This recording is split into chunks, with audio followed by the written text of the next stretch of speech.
So guys, here in this question it is given that a particle of mass 1.6 into 10 power minus 27 kgs and charge 1.6 into 10 power minus 19 coulombs enters a uniform magnetic field of 1 Tesla as shown in this figure. So the speed of the particle is 10 power 7 meters per second. So the distance PQ will be, okay. So here we need to find out the value of distance PQ. So if you can see in this particular figure, so this is a point P and this is a point Q that we have. So this crossed lines entirely is a magnetic flux. So the magnetic flux value is also given as 1 Tesla, okay. And we have the particle mass value as 1.6 into 10 power minus 27 kgs, and also charge value also we have given as 1.6 into 10 power minus 19 coulombs, okay. And also the speed value also we have as 10 power 7 meters per second. So according to this given parameters we will write, so according to this particular figure and the given data we will write m into v divided by qb, okay. So we can simplify this and we have the value of m, v, q and b. So just need to substitute the values. 1 minus 6 into 10 power minus 27 into 10 power 7 divided by 1.6 into 10 power minus 19 into 1, okay. So the value we will get is 10 power minus 1. So in this triangle OPQ, so if you look into this particular figure, so this is the triangle OPQ that we have, okay. So in that PQ value will be equals to 2r into cos theta, okay. So we will write under root of 2 into 10 power minus 1. So we will get the value of PQ as 0.142 meters. So this is the distance between the P and Q that we have got. So out of these four options, if you see, we have option A as 0.14 meters. Actually the value we have got is 0.142, but we can choose 0.14 also, though the same value only.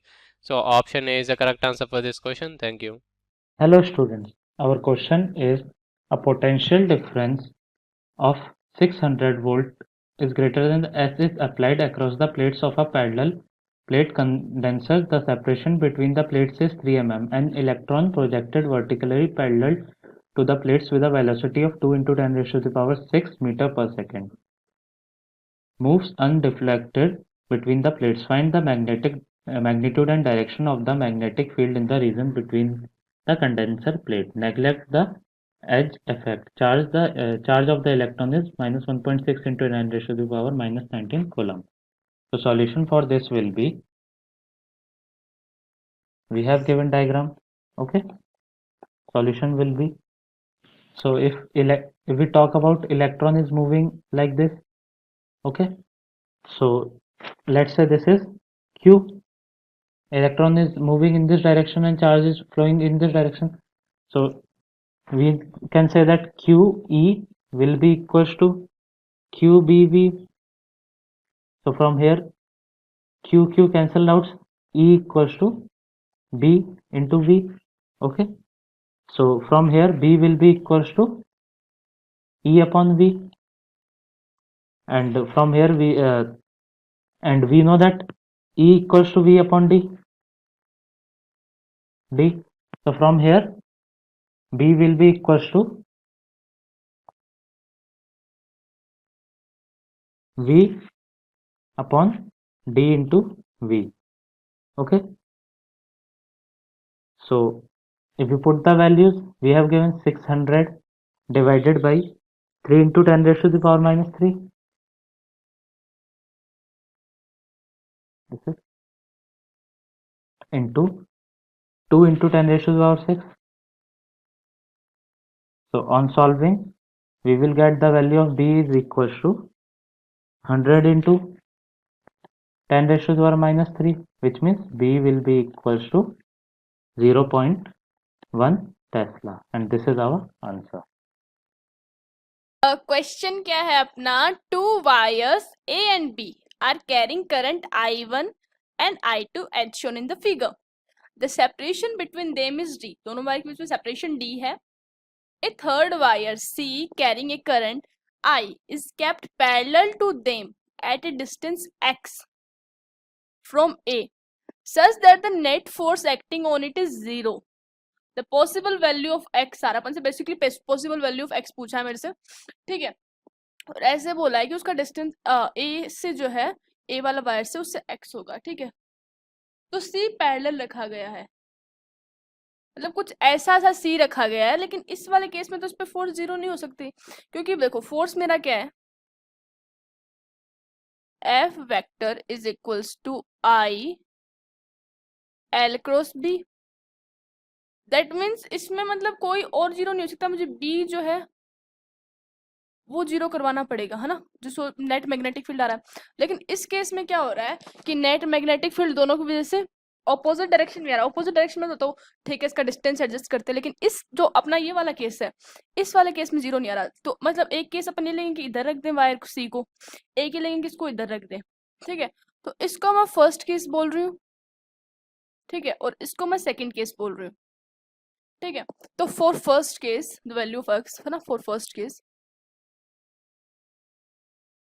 Case में 0 हो सकती है, क्योंकि इन दोनों की वजह से magnetic field जो है वो ऑपोजिट डायरेक्शन में आ रहा है, ठीक है. For first case upon direction calculate कर सकते हैं, है ना. तो देखो इसकी वजह से A की वजह से मैग्नेटिक फील्ड क्या होगा, म्यू नोट I1, और A से डिस्टेंस में से इसका कितना होगा, X डिस्टेंस होगा, है ना. और जो B की वजह से होगा, अब मुझे फील्ड 0 करना है तो मैं डिस्टेंस कैसे ना कैसे एडजस्ट करूंगी, तो ये दोनों इक्वल करना है मेरे को, ठीक है. अब मुझे डिस्टेंस ये कितना बोला है, ये टोटल डिस्टेंस D है, ये वाला जो डिस्टेंस है इसका वो X है, तो इसका जो B का डिस्टेंस है C से वो कितना हो जाएगा, X प्लस D. तो यहाँ पे मैं mu naught I2 by 2 pi X plus D, ठीक है. अब ये इससे mu naught by 2 pi cancel, I1 by X is equals to I2 by X plus D, है ना. तो ये हो जाएगा I1X plus I1D is equals to I2X. तो I1D is equals to I2X minus I1X, that is X common ले लेती हूँ, I2 माइनस I1. तो यहाँ पे जो मेरा X का वैल्यू है वो कितना आ गया, X is equals to I1D by I2 minus I1. ये मेरा फर्स्ट केस में गया. सेकंड केस का है कि राइट साइड ऑफ B, ठीक है. सो सेकंड केस अपना देख लेते हैं.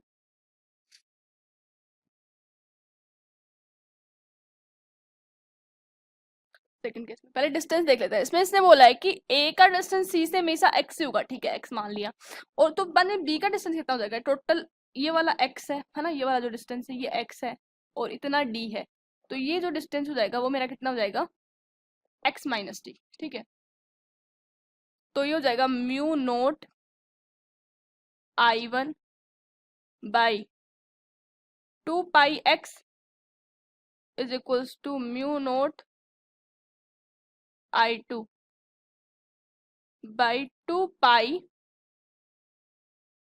X minus D. तो यहाँ पे mu naught by 2 pi, mu naught by 2 को cancel, I1 by X is equals to I2 by X minus D, cross multiplying. So X I1 minus DI1 is equals to I2 X, है ना.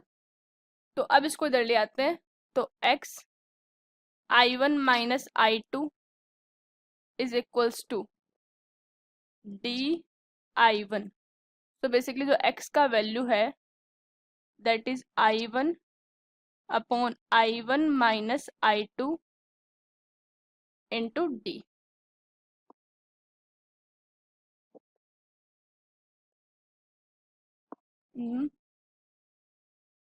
मेरा x का value क्या क्या आ गया दोनों cases से? एक से आया मेरा I1 upon I1 minus I2 D, ठीक है, और जो दूसरा आया है मेरा x का value that is I1 comma I1 upon I2 minus I1, ठीक है। तो अपना कौन सा ऑप्शन मैच कर रहा है? ऑप्शन जो अपना बी है ना, I1 प्लस माइनस का साइन चेंज करेंगे तो एक तो मतलब प्लस रखेंगे तो I1 माइनस I2 आ जाएगा, माइनस करेंगे तो अपना नीचे I2 माइनस I1 बन जाएगा। तो ऑप्शन बी जो है that is correct. Okay, thank you students.